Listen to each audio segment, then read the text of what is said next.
High Shri, how Hi, are you? I am fine. তুমি কেমন আছো? আমি ভালো আছি, তুমি ভেতরে এসো না। হুম এসো, এসে বসো। আসছি। কতদিন হয়ে গেছে দেখা হয়নি। এই নাও তোমার বিয়ের জন্য আমার তরফ থেকে গিফট। হেই, আরে তুইও না, এইসব ফর্মালিটি কি জন্য ইয়ার? এইসব বেকারের খরচা। প্রথমত আমি সরি, তোর বিয়েতে আসার জন্য আমি অনেক ট্রাই করেছিলাম। কোনো ব্যাপার নয় ইয়ার, কিন্তু আমাকে মনে রেখে এত দূর দেখা করতে এসেছি, সেটাই আমার কাছে বড় ব্যাপার। বিজনেস মিটিং এর জন্য আমাকে আচমকা প্যারিস যেতে হয়েছিল, সেজন্য আমি ওয়েট করতে পারিনি।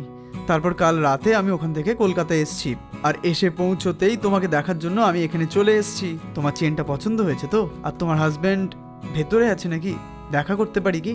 ও তো বাড়িতে নেই, সকালে খুব গুরুত্বপূর্ণ মিটিং আছে বলে তাড়াতাড়ি বেরিয়ে গেছে আর কি। ও আচ্ছা, তাই? এদিকে কবে আসবে ও? আস্তে আস্তে তো বিকেল হয়ে যাবে। ও আচ্ছা। আচ্ছা বলো, তুমি কি খাবে, চা না কফি? আরে যা খাওয়াবে আমি খেয়ে নেবো। তুমি দাঁড়াও, আমি এক্ষুনি আনছি। ওকে। চা নাও তুমি। Thank you. ওয়েলকাম। আরে চা তো একদম ফার্স্ট ক্লাস বানিয়েছি, যেরকম তুমি ফার্স্ট ক্লাস। থ্যাংক ইউ ইয়ার। আমাদের বিয়ের ফটো দেখবে তুমি? আরে আমার বন্ধু যে অক্ষয় ছিল না, হ্যাঁ। ও তোমার সমস্ত বিয়ের ছবি আমাকে হোয়াটসঅ্যাপে পাঠিয়ে দিয়েছিল, খুব ভালো ছিল। থ্যাংক ইউ ইয়ার। আমি তোমাকে একটা কথা বলবো, খারাপ ভাববে না তো? কি জিজ্ঞাসা করবে, জিজ্ঞেস করো না। আমি তোমাদের ছবি দেখেছি, কিন্তু তোমাদের জুড়িতে না একদম ভালো লাগছে না। তোমার হাজবেন্ডকে দেখে আমার একটু বেশি এজেড মনে হয়েছিল। খারাপ ভেবো না প্লিজ। হ্যাঁ ইয়ার, আমার আর ওর মধ্যে 20 বছরের ডিফারেন্স ইয়ার। কি বলছো, 20 বছরের তফাৎ?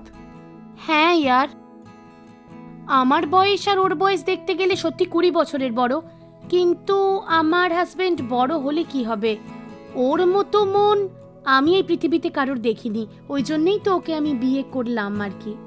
আমার গ্রামে তো 40 বছর হয়ে গেছে এরকম মেয়েরাও বসে আছে পণ দিতে পারবে না বলে, তাদের বিয়েই হয়নি এখনো। সেই জন্য ওদের পরিবার কত সমস্যায় পড়ছে, কিন্তু ও আমার কাছ থেকে কোনো পণ না চেয়ে ও বলল শুধু আপনার মেয়ের সঙ্গে আমার বিয়েটা দিয়ে দিন ব্যাস। আমাকে যারাই দেখতে আসছিল তারা অনেক সোনা আর অনেক টাকাও চাইছিল। তখনই ও আমাকে দেখতে এসেছিল, ওই একমাত্র পণ ছাড়া আমাকে বিয়ে করতে রাজি হয়ে গেছিল। সেই জন্য আমি বিয়ে করব রাজি হয়ে গেলাম। আমি ওর সঙ্গে খুব আনন্দে আছি, কিন্তু আমরা একসঙ্গে যখন বাইরে যাই তখন দেখতে মেয়ে আর বাবা লাগছে সবাই বলে, জড়ি ভালো নয় বলে, অনেকে কমেন্টস করে অনেক, কিন্তু এইসবকে আমি কেয়ারই করি না। যে যাই বলে নিক, আমি শুধু ওকেই ভালোবাসি, ওই আমার পুরো পৃথিবী। আমি ওর সঙ্গে খুব আনন্দে আছি ইয়ার। ঠিক আছে, আমি আসছি। ওকে বন্ধু। ঠিক আছে, দেখা হচ্ছে একদিন, তোমার হাজবেন্ডের সাথেও দেখা হবে তাহলে।